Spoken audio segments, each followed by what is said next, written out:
Lecture 11, The Third Formula of Leadership. What do you think? Part 2. 3.to mobilize people, you need to ask questions. What kind of questions can mobilize people? I would like to introduce a new concept proposed by management scholar Edgar Schein, called humble inquiry. Schein is a professor at MIT and is known as the father of corporate culture, and an authority in the field of corporate culture.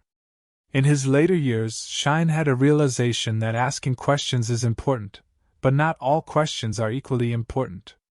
He proposed a new concept called humble inquiry. The key to humble inquiry is not the act of asking questions, but rather the quality of humility. What does humility mean to you? Is it when someone compliments you and you say that you actually did not do well enough? Most people may understand humility in this way, but Schein did not.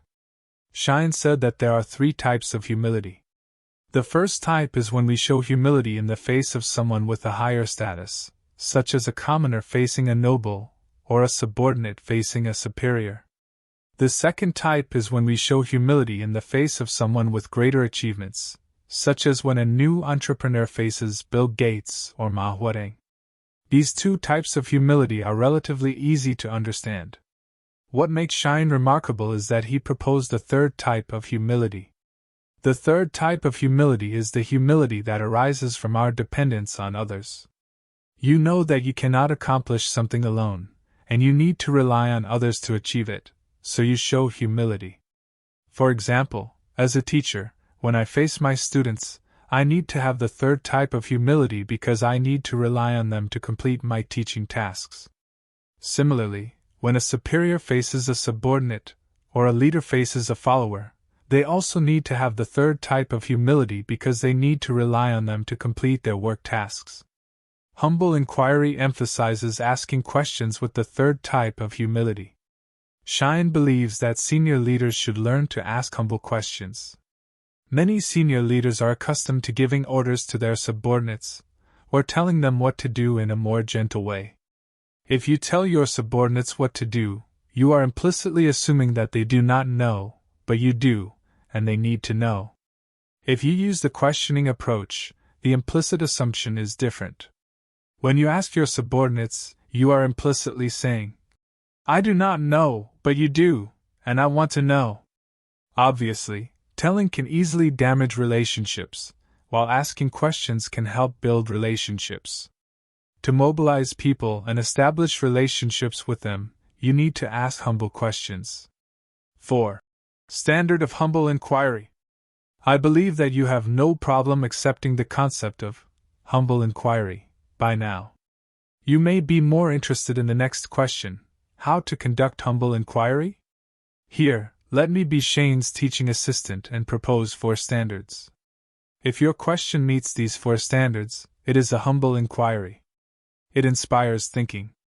Your question can inspire the other person to think more deeply and extensively. It motivates emotionally. Your question can provide positive energy to the other person. It promotes relationships. Your question can promote your relationship with the other person. It drives action. Your question can drive the other person to take positive action. You can use these 4 standards to score a question and add up the scores. Questions with high scores are good leadership questions and should be the focus of leaders' inquiries. You may have noticed that "What do you think?" is a good leadership question. It can score high on all 4 standards.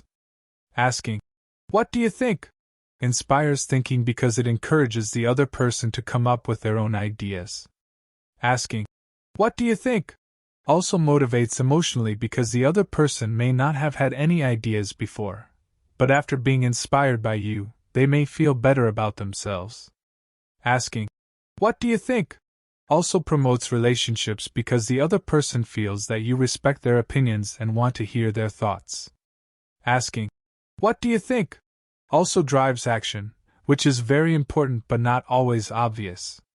When you ask the other person to come up with their own ideas, they will be more willing to take action because they feel that they are implementing their own ideas. I also want to remind you that "What do you think?" is one of the most important leadership questions because it can be applied in many situations. For example, when subordinates ask their superiors for advice, the most common situation is that the subordinate asks, "What should I do?" In this case, how should the superior respond? My suggestion is that when subordinates ask for advice, the superior can at least half the time say, "What do you think?" So far, I have shared 3 leadership maxims, which are related to each other.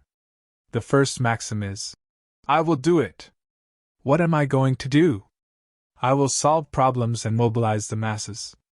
The second maxim is, "I don't know." I have stepped forward, but it does not mean that I can solve the problem alone. Because it is a difficult problem, I say, "I don't know."